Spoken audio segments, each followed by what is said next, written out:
নমস্কার, welcome to my channel নম্রতা বঙ্গাল। কেমন আছো তোমরা বন্ধুরা? আশা করি তোমরা ভালো আছো, আমিও খুব ভালো আছি।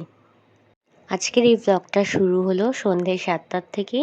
26 জুন আমার মেয়ের বার্থডে হচ্ছে 27 জুন। তো একদিন আগে সাধারণত আমরা চলে গেছিলাম কেক ডেলিভারি নিতে। এবছর আমরা ঘরেই সেলিব্রেট করলাম 3জন মিলে।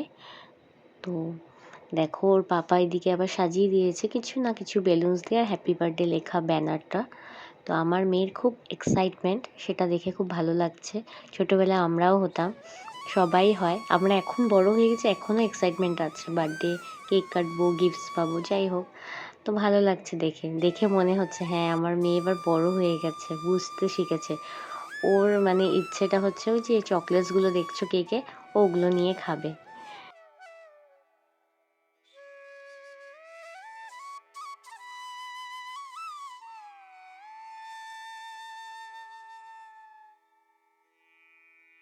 ক্যান্ডেলটা দেখো আমি নিবালাম।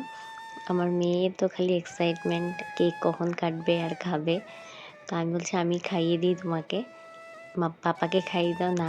কেকটা শুধু ওই দেখো রাগ করে বসে আছে। আমি বলছি আমি খাইয়ে দিই না, আমি একা খাবো। এখন বড় হয়ে গেছে, সব একা করে। আমি বলছি পাপাকে একটু খাইয়ে দাও, না না কেকটা আমার। তারপর পাপা বলছে না না ওকে দাও, ও নিজে কাটবে, নিজে কেটে আবার খাচ্ছে। তো এটাই আনন্দ।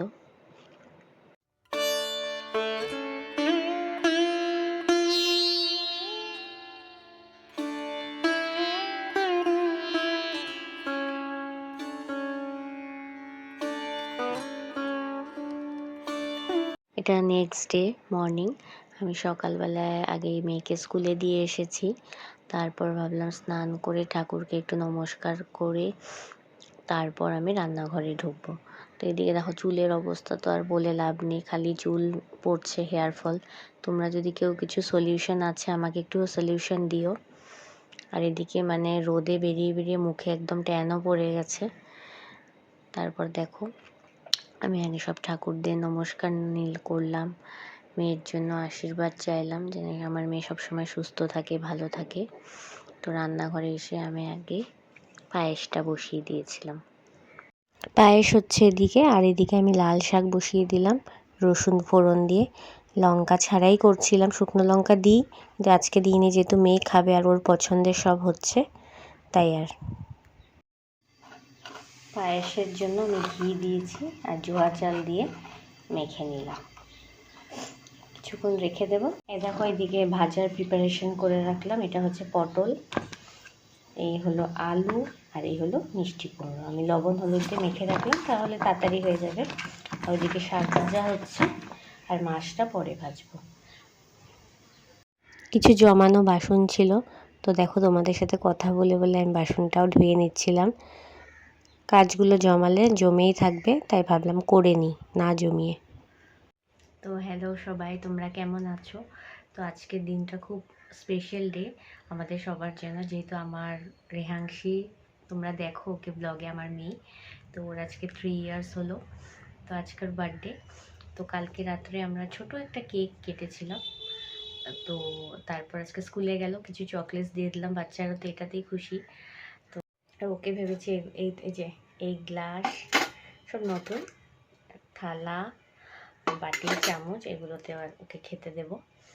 এটাও লাস্ট ইয়ার গিফট পেয়েছিল, জেঠু দিয়েছিল, তো রেখে দিয়েছিলাম। তো ভালো হলো, এখন দরকার পড়ে যাবে। তো চলো পরে আবার দেখা হচ্ছে তোমাদের সাথে।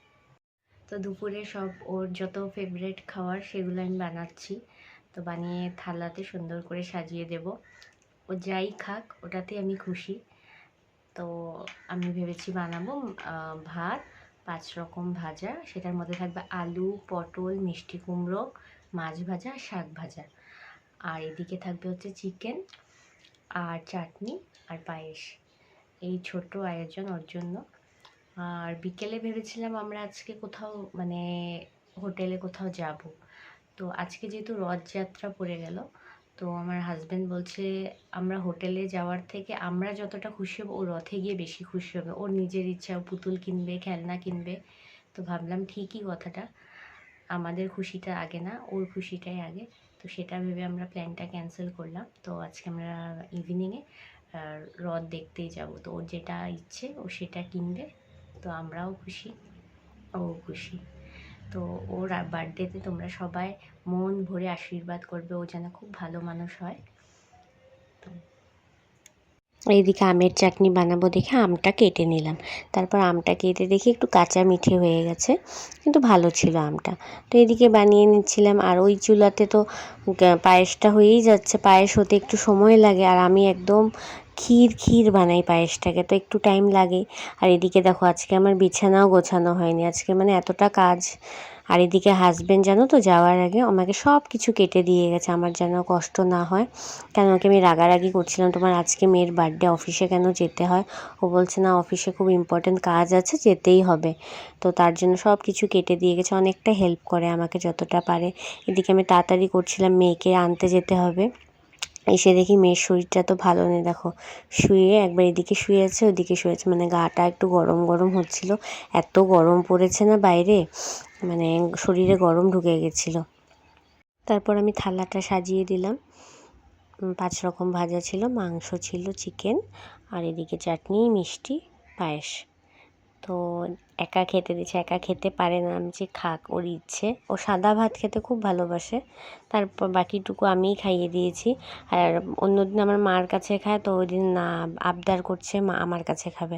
আর শরীরটাও ভালো নেই মানে। আর এই ফ্রকটা দেখছো না, পাশের ঘরে আন্টিরা দিয়েছে ওকে বার্থডে উপলক্ষে, খুব সুন্দর পাতলার মধ্যে। আর এদিকে দেখো থার্মোমিটারে জ্বর মাপছি ওর। তো রান্না টান্না তো সব কমপ্লিট হয়ে গেছে, মেয়েকে খাইয়ে দিলাম। আজকে আবদার করেছে আমার হাতে খাবে। আর আমার এদিকে ঠান্ডা লেগেছে, চোখ দেখে বুঝতেই পারছো তোমরা, আর সর্দিও লেগেছে, এত গরম পড়েছে না। তো রান্নাঘরে অনেকটা টাইম ছিলাম, তো এখন মোটামুটি 3টে বাজে। তো আমারও খাওয়া দাওয়া শেষ, ভাবলাম তোমাদেরকে বলি। তো মেয়ে তো তেমন কিছু খায়নি, কিন্তু মার তো একটা ইচ্ছে হয় আর কি, সাজিয়ে গুজিয়ে দিই কিছু। তো যাই খেয়েছে, আধাটা আমার পেটেই আছে, তাও একটা স্যাটিসফ্যাকশান যে আমি ওর বার্থডেতে কিছু একটা ছোট্ট আয়োজন করতে পেরেছি। আমার ব্লগ তোমাদের কেমন লাগে অবশ্যই একবার বলবে কমেন্ট করে। যদি কিছু ভুল ত্রুটি হয় সেটাও জানাবে, তাহলে আমি চেষ্টা করব সেটা ঠিক করার। সন্ধেবেলা আমরা বেরিয়ে পড়লাম 3জন মিলে রথের মেলার জন্য। তো প্রথমেই দেখলাম ছোট ছোট মাটির পুতুলগুলো, বেশ ভালো লাগছিল। মাটির ঘর ছিল, তারপর অনেক রকমের ব্যাগ ছিল, অনেক কিছু ছিল, কিন্তু এত ভিড় হয়েছিল, প্রচণ্ড ভিড় ছিল। কিন্তু মেলায় ঘুরতে ভালো লাগে।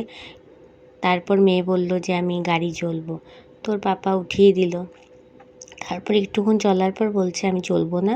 রেয়াংশী খুব কাঁদছিল, তারপর ওকে নামিয়ে নিলাম। কেন বা কী হয়েছিল? তারপর আমি ওকে জিজ্ঞেস করলাম তুমি কাঁদছিলে কেন? বলছে আমি জাম্পিংয়ে চলবো। আমি বলছি ও তোমার এগুলো বাহানা না, চলো কিছু চলতে হবে না, বুঝিয়ে সুঝিয়ে নিয়ে গেলাম। তারপর সামনে দেখতে পারলাম লটকা। তোমরা কে কী বলো এই ফলটাকে অবশ্যই জানাবে, এটা তো মেন জিনিস রথের।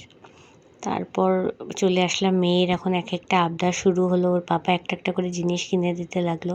তারপর চোখে পড়লো এই ছোট্ট সুন্দর সিংহাসনটা, তো মনটা জুড়িয়ে গেল না, দেখে খুব ভাল লাগছিল। এই দুনিয়ার দেখছো কত রকমের খেলনা, এখান থেকে মেয়ে কয়েকটা খেলনা কিনেছে ঠাকুরের, দেখো এগুলো জিনিস, এগুলো মাটির জিনিস, ভালো লাগছিল। তারপর রথে যাব, জিলেপি খাবো না তা কি হয়, তারপর কিনে আমরা ঘরে চলে আসলাম।